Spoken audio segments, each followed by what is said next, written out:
One type of advice that I could set forth for the next team is to set some type of leadership style in place.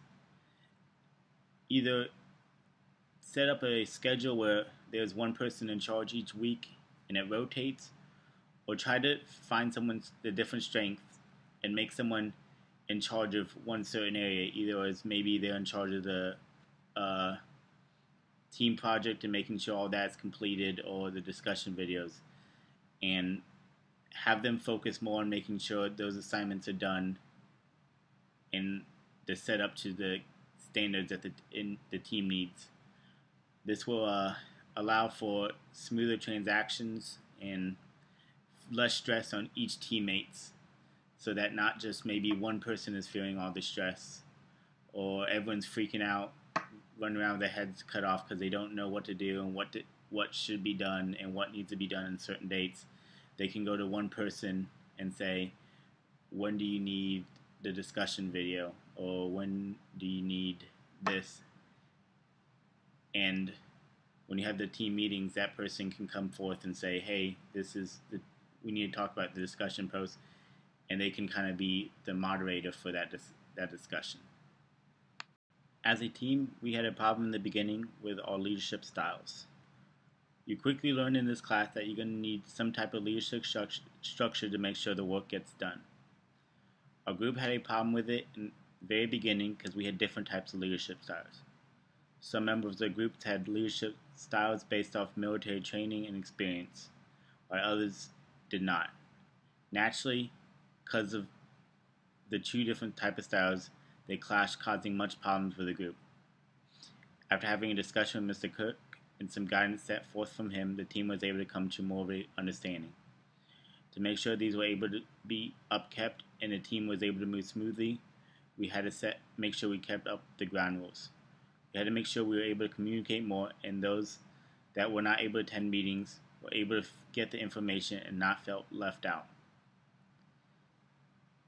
Because naturally the military style is more of a forceful feeling, those with that type of leadership style needed to step back and allow for more natural development of the team's goals and deadlines to be made, instead of coming in and setting ground rules and disturb teammates.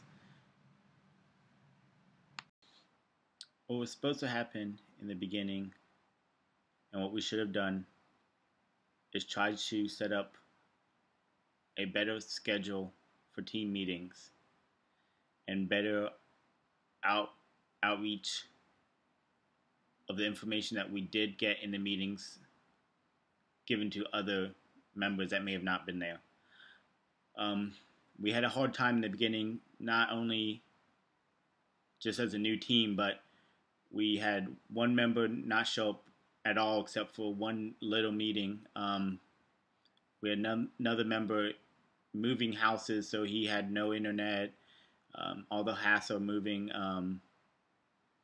Myself, I had to do military obligations most of the first week, so we had problems already right there, and just because of those problems, it caused more conflict with our scheduling in the very beginning of the class. So we really should have tried to set up more of a better Excel worksheet or something, use Wigio, and made more of a better schedules for each other and let each other know what schedules we had, instead of hoping that we all got on Skype or something at the same time and were able to talk it out. As a team, even though we had problems at first with team members missing or troubles with communications and setting up good meeting times for everyone, we still as a team were able to get all the assignments done on time without need for any extensions from Mr. Cook. The team was able to quickly come to solutions so that the team would be able to turn in videos without missing minimum times or slides, and still produce the best work that we could produce. Hello, my name is Brandon Gruthers, and this is my post-mortem video. I'm going to cover conflict resolution, how it should have went. When a conflict comes up, you should take care of it right away. You should have each team member discuss it, and have each team member come up with a solution. Once you have a solution that could fit, narrow it down until you have a resolution that the team agrees on.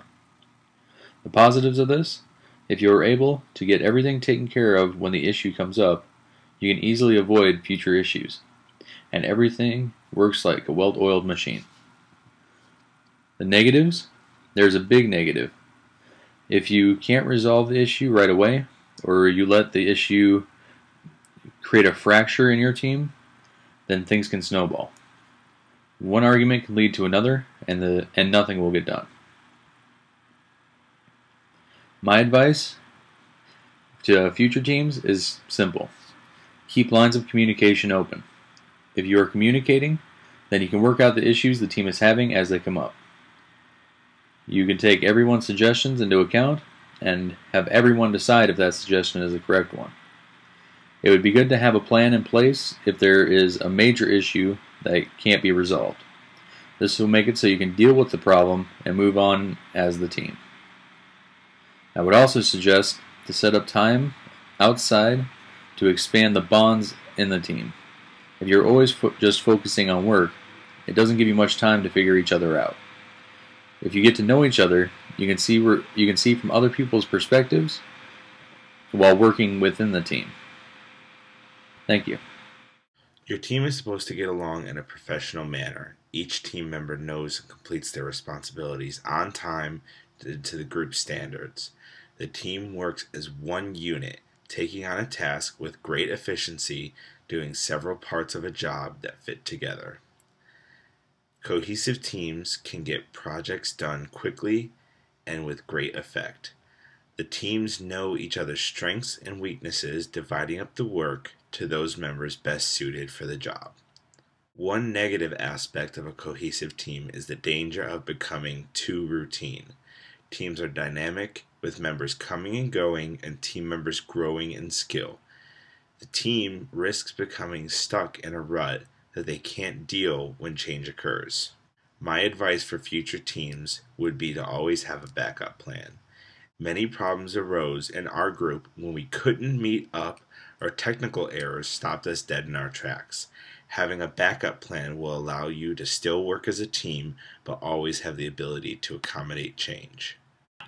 How the communication should have went to the very beginning. We should have communicated as early as possible and tried to get a decent scheduled meeting so that everyone could get on and talk. The team needed to have multiple meetings per day so that people that could not attend meetings could talk to the team members that did and communicate what was going on to the teammates who couldn't actually show up. The team needed to communicate and come to an agreement with our conflict resolution, and we needed to find multiple angles of approach so that we could expedite the solving of the issues that we were having as quickly as possible. Some of the negatives we've experienced as a team is the scheduling for each of the teammates was pretty different, wide variant because of the time zone differences, as well as just day-to-day happenstances. So we needed to communicate more effectively why we weren't being able to make to meetings and actually see what we could do to participate even if we couldn't make the meetings. The team didn't schedule meetings to match all of the teammates' schedules, so there was exclusions happening that actually took away from the overall projects and hurt the team. The team did not schedule water cooler meetings, and what tended to happen is water cooler sessions happened during actual meetings, and people were having to be told to get back on track. So that's one of the issues we were having. And the team did not communicate effectively when they had issues with the team. It wound up just being arguments and accusals. Some of the pros we have experienced: the team communicated the work goals and the expectations of the work effectively. The team communicated goal deadlines and benchmarks effectively, making sure that everyone knew when everything was due. The team communicated during water cooler sessions, during meetings, We've changed it to 2 actual meetings that are just for talking to each other after the work is done, sometimes before the work is done. But it depends on the scheduling and when everything is due. Team members talked about the meetings, and actually we finally hammered out a schedule that fit everyone, including everyone, and it was multiple meetings per day if someone couldn't get on at the later time when we usually meet.